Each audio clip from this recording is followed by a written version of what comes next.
السلام علیکم ناظرین، پچھلی ویڈیو میں ہم نے ٹرمپ کے پلان کا ذکر کیا، وہ پلان جو انہوں نے صدارت کا عہدہ سنبھالنے کے فوراً بعد عرب دنیا اور خاص طور پر مسلم دنیا کے سامنے پیش کیا۔ عرب لیگ نے اور مسلم دنیا نے اس پلان کو تو مسترد کر دیا، لیکن ٹرمپ شاید اس پلان پر خفیہ طریقے سے عمل کرتے رہے۔ جس تیزی کے ساتھ اسرائیل نے معاہدے توڑے اور فلسطین پر حملے کیے، اور جس تیزی کے ساتھ وہ غزہ کو کھنڈرات میں بدلنے کی جو اس کی روش ہے اس کو تیز کیا، اس سے یہی لگتا ہے کہ ٹرمپ یقیناً اپنے اس پلان کی طرف بڑھ رہے تھے۔ لیکن اس کی تصدیق پچھلے دنوں وائٹ ہاؤس میں ایک میٹنگ میں جب نتن یاہو نے اس بات کا اظہار کیا کہ فلسطینی چاہے جہاں مرضی چلے جائیں، ان کی اپنی مرضی ہے، یہ وہی پلان ہے جو ٹرمپ صاحب نے سب کے سامنے رکھا تھا، خاص طور پر مسلمانوں کے سامنے۔ سوال یہ اٹھتا ہے کہ غزہ میں جو پلان ٹرمپ نے پیش کیا تھا وہ تو اپنے پلان کی طرف بڑھ رہے ہیں رفتہ رفتہ، لیکن جو پلان عرب مسلم ممالک نے، خاص طور پر سعودی عربیہ نے، قطر نے جو اپنا پلان پیش کیا تھا، کیا وہ بھی اپنے پلان کی طرف بڑھ رہے ہیں؟ لیکن اس کے کوئی آثار نظر نہیں آ رہے، اگر وہ بڑھ بھی رہے ہیں۔ لیکن اسرائیل جس تیزی کے ساتھ غزہ کی سرزمین کو سمیٹ رہا ہے،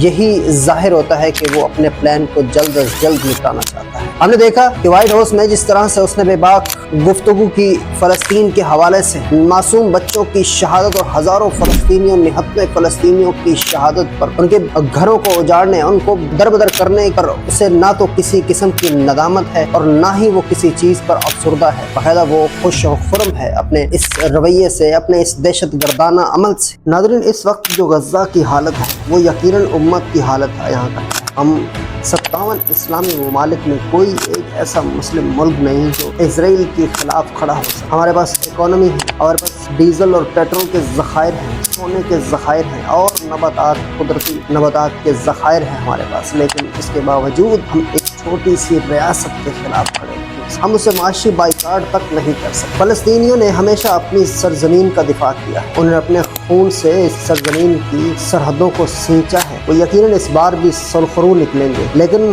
ہم کیا منہ دکھائیں گے آخرت میں؟ روز محشر میں ہم کیا منہ دکھائیں گے؟ ہم کیا جواب دیں گے کہ ہم نے کیا اس پر صرف خاموشی اختیار کی اور اپنے معاملات میں، دنیاوی معاملات میں الجھے رہے؟ یقیناً ہمارے پاس کوئی جواب نہیں ہوگا اس بارے۔ ہم بھی سپورٹڈ پروڈکٹ ہے، ہم کم سے کم اس کا بائیکاٹ تو کر سکتے، ہم اس مہم کا حصہ تو بن سکتے ہیں جو دنیا بھر میں مسلمان جہاں تک اپنے تئی جو بائیکاٹ مہم چلا رہے ہیں فلسطینیوں کے لیے، اتنا تو کرنا چاہیے۔ یقیناً مسلمان ہونے کے ناطے ہمارا یہ فرض بنتا ہے کہ اگر ایک مسلمان کو تکلیف ہے تو دوسرے کو اس کے غم کا احساس ہونا چاہیے۔ اور ہمارے اس وقت مسلمانوں کا عالم یہ ہے کہ نفسا نفسی کا عالم، اور تمام مسلمان خواہ وہ دنیا کے کسی بھی کونے میں یکجہتی ختم ہو گئی، ہمارے اندر احساس ختم ہو گیا ہے، وہ امت وحدت کا جو درد تھا وہ جاتا رہا ہے ہمارے اندر سے۔ یقیناً جو عذاب ہم دیکھ رہے ہیں آنے والے دنوں میں، جو غم فلسطینی برداشت کر رہا ہے، جو جام شہادت خوشی خوشی نوش کر رہے ہیں، شاید یہ ہم نہیں کر سکیں گے۔ ہمارے اندر وہ دل نہیں ہے، ہمارے اندر وہ صبر نہیں ہے، اور اللہ تعالیٰ تمام مسلمانوں کو اپنے حفظ و امان میں رکھے۔ اللہ نگہبان، اپنا خیال رکھیے۔